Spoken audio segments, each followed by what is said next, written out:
हरिओम। जय श्री कृष्ण। राशि चक्र के 12 राशि का हम लोग तारीख 14/3/2021 से 14/4/2021 का मंथली प्रेडिक्शन जानने की कोशिश करेंगे। तो 12 राशि में सबसे पहली राशि आती है मेष राशि। मेष राशि या मेष लग्न। राशि माने चंद्र जातक का जन्म जब भी होता है तभी चंद्र जो राशि में भ्रमण करता है उसको राशि बोली जाती है। उसके ऊपर से उसके मानसिक वलन मालूम पड़ता है। और लग्न माने जातक के जन्म के समय पूर्व क्षितिज में जो राशि उदित होती है वो उसको जन्म लग्न बोला जाता है। उसके ऊपर से आकृति और प्रकृति का ख्याल आता है। और मेरे हिसाब से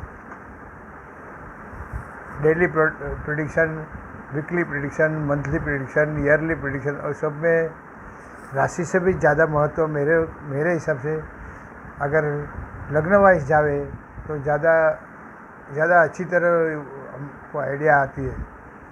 राशि तो कौन से भी कोने में आ जाती है। छठे भाव में चंद्र गया जन्म का तो उसको फिर जन्म लग्न बनाने का वो उचित नहीं है। इससे अच्छा जन्म लग्न से ही उचित है। तो मेष लग्न विषुववृत्त के ऊपर आएला लग्न। विषुववृत्त मीन लग्न तक दक्षिण गोलार्ध में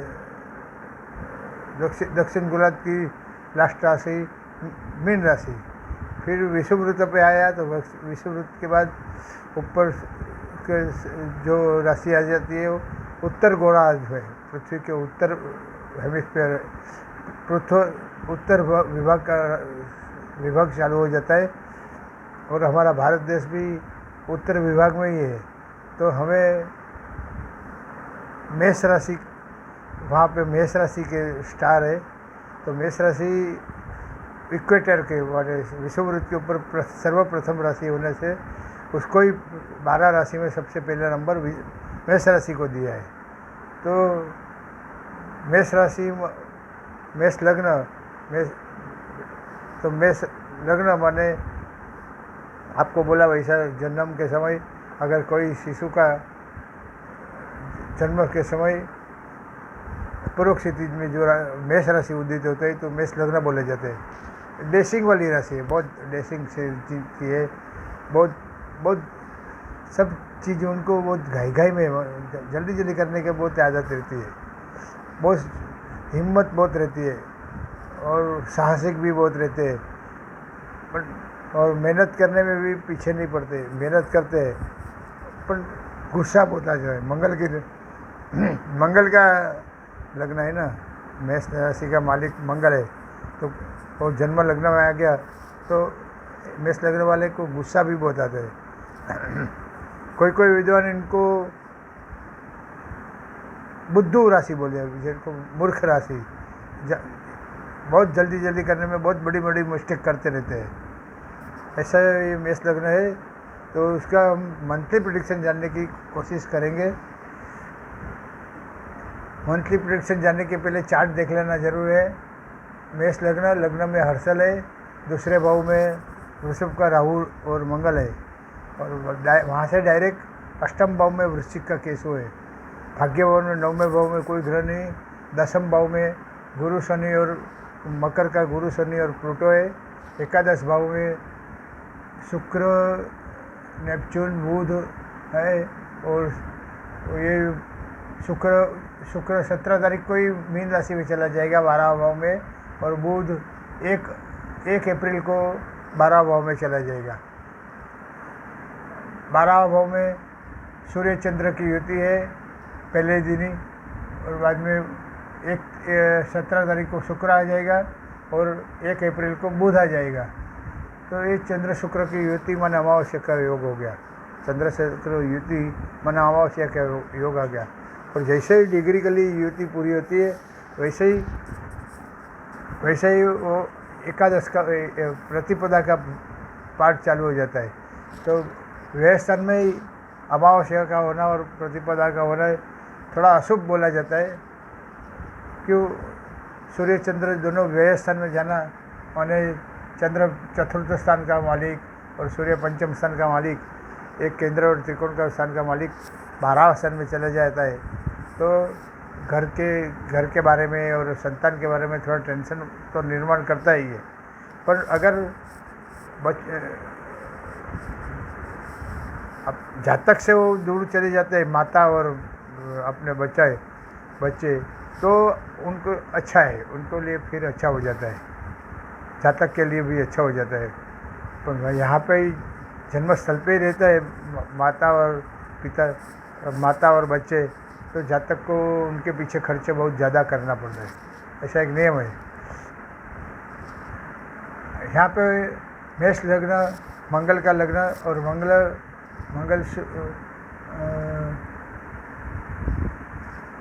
मंगल दूसरे भाव में, कुटुंब भाव में राहु के साथ बैठेला है, वो थोड़ा बेकार हो जाता है। ऐसा तो लग्नेश करके धन स्थान में जाने का शुभ चिन्ह माना है, पैसे का अच्छा प्रबंध हो जाता है। और वृषभ राशि का राहु है तो राहु मंगल की युति बराबर अच्छी नहीं है। जातक को अपने कुटुंब के सभ्यों के साथ व्यवहार करने में बहुत ख्याल करना पड़ेगा, बोलने चलने में बहुत ख्याल देना पड़ेगा, नहीं तो बड़ी गड़बड़ी हो सकती है। जातक की वाणी बहुत कड़क और खराब संबंध को खराब करने वाली हो जाती है, तो अपनी वाणी के ऊपर बहुत ख्याल करना पड़ेगा वो राहु मंगल की युति। और लग्नेश करके धनस्थान में मंगल का जाना ऐसा तो शुभ चिन्ह माना जाता है।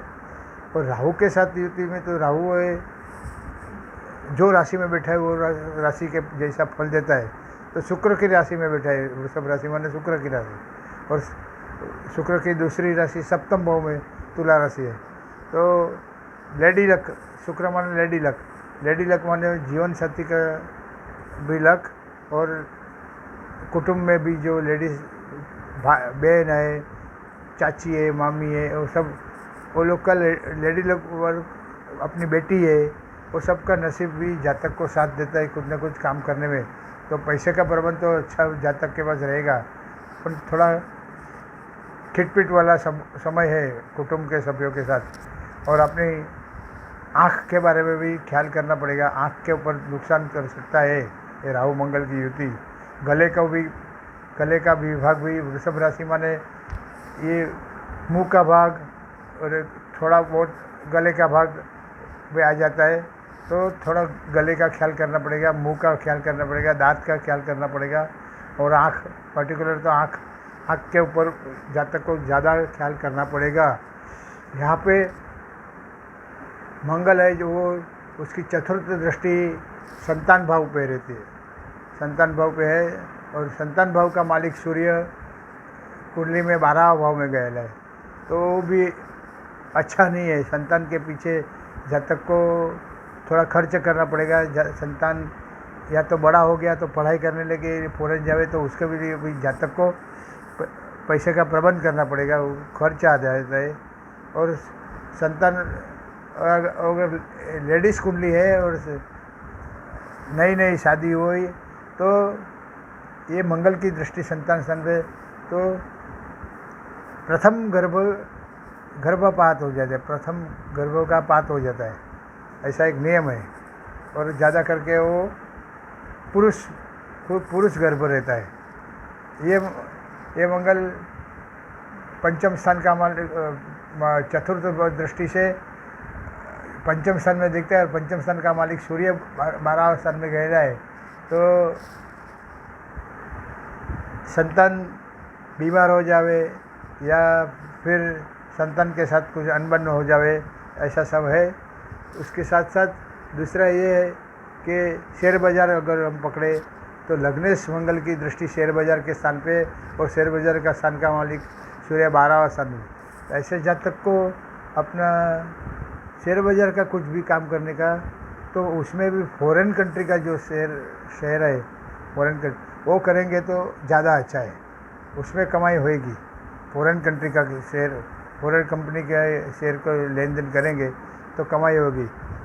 यहाँ स्वदेशी कंपनी में नुकसान होने का व्यय हो जाता है, पंचमे 12 भाव में गए तो व्यय हो जाता है। पर अगर फॉरेन की कंपनी के साथ काम करेंगे तो पंचमेश सूर्य व्यय स्थान में जो 12वां स्थान प्रदेश का स्थान है, तो वहाँ फॉरेन कंपनी के साथ कुछ भी काम करेंगे, कंपनी के शेयरों का काम करेंगे तो अच्छा फ़ायदा है। ये मंगल की सप्तम दृष्टि अष्टम भाव में खुद की राशि पे, वृश्चिक राशि पे ही है।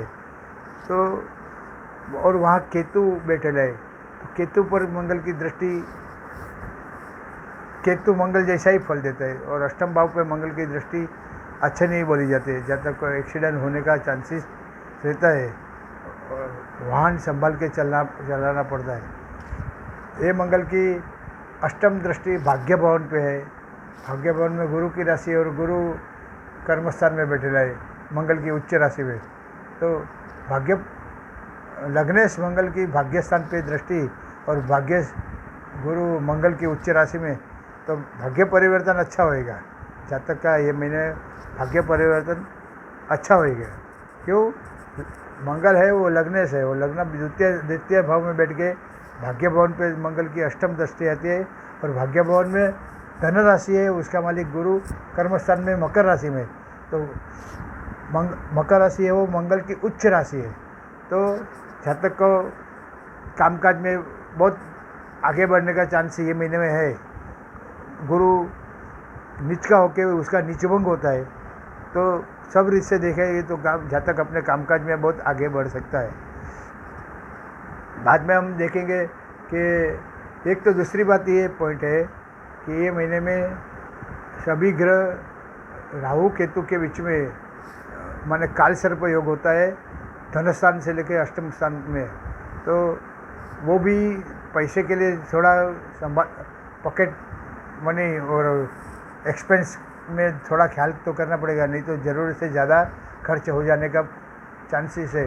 पैसे के लिए आदमी को संघर्ष बहुत, काल सर्प योग माने संघर्ष, तो पैसे के लिए, कुटुंब के प्रेम के लिए संघर्ष तो बहुत करना पड़ेगा ये महीने में। अभी अष्टम स्थान में केतु है, बताया वैसा। तो अष्टम स्थान माने ऐसा ससुर पक्ष का स्थान है, ससुर पक्ष का स्थान है। और अष्टम स्थान में केतु है, तो ससुर पक्ष के से थोड़ा मार्च 2022 तक केतु यहाँ पे रहने वाला है। तो ससुर पक्ष से थोड़ा अनबनाव रहते रहेगा कुछ। एक तो मंगल की दृष्टि है, मंगल की दृष्टि लग्नेश करके अच्छी है, पर फिर भी केतु बैठे है, तो केतु की वजह से ससुर पक्ष के साथ थोड़ा अनबनाव चलते रहेगा। बोलने चलने में बहुत ख्याल करना पड़ेगा। अभी यहाँ से भाग्य भवन में कोई भी राशि नहीं है, और भाग्य भवन का मालिक गुरु कर्मस्थान में नीच का हो गया है, पर नीच के साथ साथ उसका नीचभंग हो जाता है। क्यों? स्वग्रही शनि के साथ बैठे है, तो नीचभंग होने से भाग्य अपने कर्मों से अपना भाग्यों का परिवर्तन करने वाला योग जिसको बोले जाता है। तो जातक अपने कर्मों से अपना भाग्य का अच्छा परिवर्तन करेगा। यहाँ पे जो गुरु भाग्य भवन का है मालिक, वो गुरु उसकी पंचम दृष्टि मंगल पे है, लग्नेश मंगल पे है, तो बहुत अच्छा फल देता है। लग्नेश के ऊपर भाग्येश की दृष्टि, लग्नेश के ऊपर भाग्येश की दृष्टि बहुत अच्छा फल बोला जाता है। माने भाग्य परिवर्तन तो अच्छा होएगा, साथ से साथ में पैसे का प्रबंध भी अच्छा मिलेगा। ये महीने में पैसे का प्रबंध भी अच्छा रहेगा। खर्च होएगा, संघर्ष करना पड़ेगा, क्यों? काल सर्प योग की कुंडली है, तो खर्च होएगा, फिर भी पैसे मिलते रहेगा। पैसे मिलने में कोई वांधा नहीं है। जहाँ तक अपना खुद का बिजनेस अगर करता है तो बिजनेस का डेवलपमेंट अच्छा होएगा। नौकरी करता है तो नौकरी पे भी गुरु की दृष्टि है। नवम दृष्टि नौकरी के भाव पे कन्या राशि में है, उसके ऊपर भी गुरु की दृष्टि है। और चतुर्थ भाव माने कर्क राशि है, कर्क राशि पे गुरु की दृष्टि बहुत अपनी उच्च राशि पे है। तो ये महीने में जातक अपने घर के बारे में कुछ काम करना चाहता है, प्रॉपर्टी के लिए कुछ डीलिंग करना चाहता है, तो ये महीना बहुत अच्छा है। माता के बारे में भी अच्छा है। ये गुरु के साथ शनि बैठल है, शनि स्वग्रही है। ये शनि शश नाम का बहुत बड़ा राजयोग बनाता है। पंच महापुरुष के 5 जो योग है उसमें एक योग का नाम शश योग है। यहाँ बैठेला शनि, यहाँ जून 2022 तक शनि रहने वाला है और मेष लग्न के जातक को जून 2022 तक कामकाज में बहुत ही स्थिर कर देगा, ऊपर लेके जाएगा। शनि का प्रोग्रेस स्लो रहता है तो एकदम फिक्स रहता है। शनि एक स्टेप ऊपर लेके जाता है तो नीचे नहीं गिरता है। धीरे धीरे धीरे धीरे जून 2022 तक शनि बहुत ही अच्छी तरह से जातक को सेटल कर देगा कामकाज में। ये बाद में तो शनि लाभस्थान में जाएगा जून 2022 के बाद। वो उधर भी शनि की ही राशि है, पर क्या है, मेष लग्न में शनि बाधक बनता है तो बाधक स्थान में शनि जाएगा। स्वग्रह ही है इसलिए मानता नहीं, पर थोड़ा वो आगे की बात है। अभी शनि की तीसरी दृष्टि वह स्थान पे है जहाँ पे सूर्य बैठे है। सूर्य के ऊपर शनि की दृष्टि माने पंचमें सूर्य और उसके ऊपर शनि की दृष्टि। तो मैं आगे ही बोला, पैसा अगर कामकाज में कोई फॉरेन कंट्री के साथ काम करता है तो अच्छा है, स्वदेशी कंपनी के साथ काम करेगा तो घाटे में जाने का चांसेस रहता है। शेयर बाज़ार का डीलिंग भी फॉरेन कंपनी के शेयर बाज़ार से काम करेगा तो अच्छा है। ये शनि की सप्तम दृष्टि चतुर्थ भाव पे है तो शनि माने ओपन प्लॉट, तो जातक को घर प्रॉपर्टी का ओपन प्लॉट का कुछ डीलिंग करता है तो उसमें सफलता मिलने का पूरा चांस है। और चंद्र की राशि है, चंद्र के ऊपर शनि की दृष्टि तो थोड़ा टेंशन वाला काम बताता है, एकदम इजीली नहीं हो जाए। पर गुरु की भी दृष्टि बहुत अच्छी है इसलिए काम तो हो जाता है। इस शनि की दसम दृष्टि कुंडली के सप्तम भाव में जहाँ पे तुला राशि है, वो तुला राशि शनि की उच्च राशि है। और सप्तम भाव माने जीवन साथी का भाव, सप्तम भाव माने बिजनेस में जो पार्टनर रहता है और पार्टनरशिप का काम वो सप्तम भाव से देखा जाता है। वहाँ पे शनि की दसम दृष्टि तुला राशि पे अपनी उच्च राशि पे, तो जातक को जीवन साथी के सपोर्ट से और या तो पार्टनरशिप में बहुत अच्छा कामकाज में जातक आगे बढ़ेगा। जीवन साथी का लक बहुत साथ देगा ऐसा बोला। और जातक का अगले 1.5 बरस अभी तो बाकी है जून 2022 तक, तो 1.5 बरस, तो ये 1.5 बरस में जातक जीवन साथी का सपोर्ट लेके बहुत ही आगे बढ़ेगा, कामकाज में बहुत अच्छा फायदा मिल जाएगा। अभी लाभस्थान में शुरू में तो बुध है और शुक्र है। शुक्र सप्तम स्थान का मालिक है तो जीवन साथी से बहुत अच्छा लाभ मिलेगा। और बुध है तृतीय स्थान और छठे स्थान का मालिक, तो तृतीय स्थान भाई बहन रहता है तो भाई बहन से भी फायदा मिलता है और अड़ोस पड़ोस से भी फायदा मिलता है। और छठा स्थान माने नौकरी का स्थान, तो नौकरी में भी अच्छा लाभ मिलने का। तो ये बुध 1 तारीख के बाद व्यय स्थान में चला जाता है कि नीच का हो जाता है। वहाँ पे उसका निष्भंग होता है वो बात अलग है, पर नीच का हो जाता है। तो 1 तारीख के बाद अपना बुध जब भी व्यय स्थान में मीन राशि में चला जाएगा, नीच का हो जाएगा, तो नौकरी में भी थोड़ा ख्याल कर। हाँ, यहाँ रह के बुध की अपनी राशि पे दृष्टि रहेगी, माने नौकरी में कोई वांधा नहीं आएगा, नौकरी फिक्स रहेगी। पर फिर भी जातक को बैक बाइटिंग, जातक के पीछे उसके हित शत्रु रहते रहे, वो हित शत्रु लोग उसको जातक को परेशान करने की कोशिश करेंगे। पर शुक्र 17 तारीख को शुक्र भी जो शुरू में एकादश स्थान में है वो 12 स्थान में चला जाएगा, तो वहाँ जाके मीन राशि का शुक्र माना उच्च का शुक्र हो गया। और शुक्र के बारे में ऐसा बोला जाता है, शुक्र कोई भी भाव में अच्छा नहीं, पर व्यय भाव में सबसे अच्छा फल देता है। 12 भाव में कोई भी ग्रह अच्छा नहीं बोला जाता है, खाली सिर्फ शुक्र को। शुक्र 12 साल में सबसे अच्छा फल देता है। और यहाँ पे तो मीन राशि का, अपनी उच्च राशि का शुक्र है, तो वो बहुत अच्छा फल देगा। जातक खुद के फैमिली के साथ लाइफ पर सप्तम स्थान का मालिक है और कुटुंब स्थान का मालिक है, तो फैमिली के साथ, लाइफ पार्टनर के साथ मौज मजा मस्ती के लिए जाएगा, बहुत बहुत सुख भोगतेगा और पैसा बहुत अच्छी तरह से खर्च भी करेगा।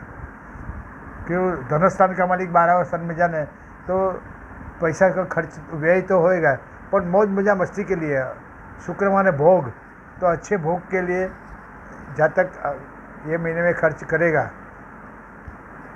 यहाँ पे शुरू में बताए चंद्र, तो चंद्र तो शुरू में ही मीन राशि में है 12 भाव में, बाद में वो शनि मेष राशि में 16 तारीख को आ जाता है। 16 तारीख में माने चतुर्थ भाव का स्वामी जन्म लग्न में आ जाना, तो उसका मतलब माँ का सपोर्ट पूरा मिल जाएगा जातक को। चतुर्थ भाव माने माँ, और माँ जाके ही प्रथम भाव में बैठ जावे तो 16 तारीख से 18 तारीख जातक को माँ का सपोर्ट फुल मिलेगा। फिर वो चंद्र आगे बढ़ के 21 तारीख को और 18 तारीख को वृषभ राशि में आएगा। वहाँ उसकी राहु और मंगल के साथ युति है, तो चतुर्थ भाव का मालिक लग्नेश के साथ कुटुंब स्थान में युति करता है, तो कुटुंब के सपोर्ट के साथ और माँ के सपोर्ट के साथ जातक का प्रॉपर्टी के लगता कुछ भी काम रहेगा वो इजीली हो जाएगा। हाँ, राहु है तो थोड़ा कुटुंब के सभ्यों के साथ थोड़ा खिटपीट ज़्यादा होने का चांसेस है, और पैसे का ज़रूरत से ज़्यादा खर्च हो जाता है। और चंद्र आगे बढ़ते बढ़ते चंद्र राहु की युति भी अच्छी नहीं बोली जाती। दूसरे भाव में चंद्र राहु की युति माने जातक का मन, जो जातक जो वाणी बोलता है, कुछ भाषा बोलता है, वो रहस्यमय भाषा रहती है। वो क्या बोलना चाहता है उसको ही मालूम, सामने का समाज को मालूम नहीं पड़ता ये क्या बोलने का चाहता है। उसका वाणी गूढ़ार्थ वाणी बोलता है और अपना काम निकाल लेता है। और चंद्र बाद में फिरते फिरते वृश्चिक राशि में आ जाता है। एक अप्रैल को वृश्चिक राशि में वहाँ पर केतु बैठेला है, तो चंद्र अपने चतुर्थ भाव से पंचम में आके बैठा है, पर केतु के साथ बैठा है, तो थोड़ा घर के पीछे घर के लिए काम तो होएगा, प्रॉपर्टी का काम होएगा, पर ज़रूरत से ज़्यादा खर्च होएगा। और ससुर पक्ष स्थान है, तो ससुर पक्ष भी थोड़ा सपोर्ट करेंगे घर के काम के लिए। वहाँ से चंद्र आगे बढ़ते बढ़ते मकर राशि में आ जाएगा 5 अप्रैल को। तो मकर राशि में चंद्र सबसे पहले तो चंद्र की युति गुरु के साथ शनि के साथ होगी, तो चंद्र शनि माने विष योग। पर यहाँ पे चतुर्थ भाव और कर्म भाव सामने सामने है, तो पॉजिटिव काम भी होएगा, पर मेंटली हेरेसमेंट बहुत ज़्यादा होएगा। चंद्र शनि मान विष योग, यहाँ पे 2 केंद्र का मालिक एक साथ में बैठेगा और कर्म भाव में, तो काम तो जातक का कामकाज तो बहुत अच्छी तरह होएगा ही। चंद्र की गुरु के साथ युति माने गज केसरी योग बनता है।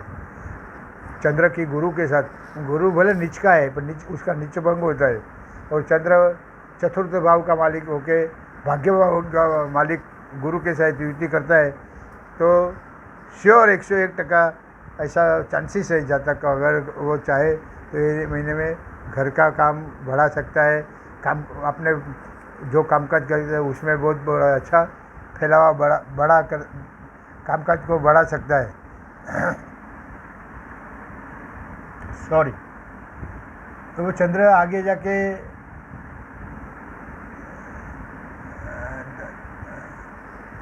कुंभ राशि में 7 तारीख होएगा, 7 अप्रैल को। वहाँ पे तो कोई ग्रह नहीं है। फिर मीन राशि में आएगा चंद्र 10 तारीख को, 10 अप्रैल को मीन राशि में आएगा, तो वहाँ पे भी शुक्र के साथ युति करेगा, बुध के साथ युति करेगा, सूर्य के साथ वापस चंद्र का पूरा महीने का राउंड पूरा हो जाएगा, वापस अमावस्या, वापस प्रतिपदा, ऐसा सब होएगा। और चंद्र शुक्र की युति है, तो चतुर्थ भाव का मालिक और सप्तम भाव का मालिक और धन भाव का मालिक होके शुक्र के साथ चंद्र की युति 12 भाव में, तो कुटुंब के पीछे, जीवन साथी के पीछे थोड़ा खर्च का प्रमाण ज़्यादा होएगा। और शुक्र के साथ ये है, तो शुक्र के साथ तो मौज मज़ा मस्ती के लिए मैं आगे ही बोला वैसा बहुत खर्चा बढ़ जाएगा। ऐसा चंद्र का गोचर देख लिया। अब सूर्य एक कुंडली में पंचम स्थान का मालिक होकर व्यय भाव में है। पूरा महीना सूर्य जातक को थोड़ा वीक हो जाता है। पंचम भाव का मालिक होकर व्यय भाव में गया मेष लग्न वाले के लिए, तो थोड़ा व्यय हो जाता है। शुक्र माने अगर सूर्य माने बॉस, सूर्य माने आत्मा, तो आत्मा अपने मन को, आत्मा को थोड़ा दुख हो, ऐसा थोड़ा बहुत काम होएगा। ज़्यादा करके वो सूर्य की दृष्टि छठे भाव पे है, और छठे भाव का मालिक बुध भी 1 तारीख के बाद सूर्य के साथ युति करने वाला है। तो ऐसा बॉस के साथ काम तो होएगा, पर व्यय स्थान में है तो थोड़ा ज़रूरत से ज़्यादा खर्चा भी, माने ज़रूरत से ज़्यादा अपयश मिलने का भी चांस मिल जाता है। कदर नहीं होती है यहाँ पे। अगर जातक परदेश चला जाता है तो परदेश में नौकरी में कोई वांधा नहीं आएगा, कोई भी वांधा ना आने का कोई चांसेस नहीं है। ऐसा सूर्य शुरू में पंचम भाव का मालिक होके 12 भाव में है, तो संतान, पंचम भाव माने संतान, तो संतान कुछ न कुछ काम से जातक से दूर जाएगा। अगर बड़ा संतान हो गया था, छोटा संतान है तो शायद कॉलेज में जाने वाला संतान है तो वो पढ़ाई करने के लिए परदेश चला जाए। एकदम छोटा संतान है तो कुछ न कुछ कारण से जातक से दूर होएगा, या तो 12 भाव में हॉस्पिटलाइज भी है तो कुछ न कुछ बीमारी से जातक का संतान है, कुछ न कुछ बीमारी के कारण भी हॉस्पिटलाइज भी हो सकता है। ऐसा ये जनरल प्रेडिक्शन है। हम लोग जो ये मंथली प्रेडिक्शन बोलते हैं वो एकदम जनरल ही रहता है। जातक के व्यक्तिगत कुंडली देख के ही बारीक प्रेडिक्शन मिल सकता है। दशा महादशा, जन्म के ग्रहों के साथ गोचर का ग्रह क्या करता है, कौन सा योग करता है, केंद्र योग करता है तो टेंशन देने वाला, और त्रिकोण योग करता है तो शांति देने वाला योग रहता है। युति भी अगर 2 ग्रह की युति अच्छी पोजीशन में है, अच्छे राशि में केंद्र त्रिकोण में है तो अच्छा फल देगा। और खड्डे के स्थान में 2 पापों ग्रहों की युति वो तकलीफ देने वाली युति बोली जाती है। ऐसा ये जनरल फलास है। तो आओ हम देख लिया सूर्य का भी भ्रमण शुरू में 12 तारीख से पूर्वा भाद्रपद नक्षत्र के तीसरे चरण में जो है 14 मार्च को उसके पूर्वा भाद्रपद माने गुरु का नक्षत्र है, तो वो सूर्य का वहाँ से भ्रमण अच्छा है।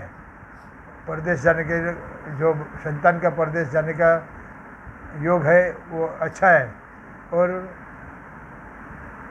दूसरा उसके बाद सूर्य 12 भाव में उत्तरा भाद्रपद नक्षत्र शनि के नक्षत्र में रहेगा। वो 14 तारीख से लेके 21 तारीख तक, 14 तारीख से लेके 21 तारीख तक उत्तरा भाद्रपद नक्षत्र में रहेगा। उत्तरा भाद्रपद नक्षत्र शनि का नक्षत्र है, तो सूर्य के शनि के नक्षत्र में से पसार होना, ऐसा तो एक कुंडली में सूर्य त्रिकोण का मालिक है और केंद्र के भाव का मालिक के साथ ये योग करता है तो थोड़ा अच्छा फल तो देना मांगते हैं। पर सूर्य शनि शत्रु है तो थोड़ा पिताजी के साथ क्रॉसिंग होने का भी चांसेस रहता है। सूर्य का 31 मार्च से सूर्य रेवती नक्षत्र माने बुध के नक्षत्र में आ जाता है, और बुध यहाँ पे सूर्य के साथ ही 1 अप्रैल से आ जाएगा। तो सूर्य का वहाँ से भ्रमण पंचम स्थान का मालिक होके बुध के नक्षत्र में से भ्रमण माने नौकरी और पराक्रम, तो अपने पराक्रम से में वृद्धि होगी। पर वो अगर जहाँ तक बाहर जाना चाहता है तो अच्छा है, यहाँ पे उसका सब व्यय हो जाएगा। ऐसा सूर्य भी ये महीने में ज़्यादा सपोर्ट नहीं करता है। पंचम स्थान का मालिक एक 12वां स्थान में जाना है, वो अच्छा नहीं बोला जाता है। इसलिए शेयर सट्टार में भी अगर प्रदेश के कंपनियों के साथ काम शेयर सट्टार का काम किया तो अच्छा है, नहीं तो नुकसान है। ऐसा हमने जनरल प्रेडिक्शन मेष राशि का देखा। मेष राशि वाले को शनि ग्रह बाधक बनता है, बाधाएं डालने वाला ग्रह शनि है। तो जातक को शनिवार को गरीबों को मेदू वड़ा, बटेटा वड़ा ऐसा कुछ खिलाने का, खुद भी सुबह उठ के उड़द की दाल है उसका 8-10 दाना पानी के साथ पी जाने का, और ओम शम शनिश्वराय नमः, ओम शम शनिश्वराय नमः, ओम शम शनिश्वराय नमः की एक माला करने की, और ब्रह्मचर्य का पालन करने का। बहुत अच्छी तरह से शांति से हनुमान जी की पूजा करके शांति से दिन निकलने का, ऐसा ये महीने में करते रहेंगे तो जातक को एक थोड़ी बहुत राहत मिलेगी। ऐसा ओवरऑल जातक का ओवरऑल जो प्रेडिक्शन देखा जाए तो लग्नेश मंगल का राहु के साथ दूसरे भाव में युति कुटुंब के प्रेम के लिए थोड़ी बाधा उत्पन्न करने वाली है, और जातक अपनी वाणी से अपना नुकसान कर सकता है। जातक की वाणी रहस्यमय रहती है, पर लेडी लक से पैसा भी मिलेगा। और दूसरा सबसे बढ़िया तो शुरू में गुरु शनि की युति जो कर्मस्थान में है वो सबसे बड़ी युति है। भाग्येश और कर्मेश की युति कर्मस्थान में बहुत बढ़िया। और एक तो शनि शल्य नाम का पंच महापुरुष का बड़ा योग करता है। तो ये महीना नहीं, ये बरस पूरा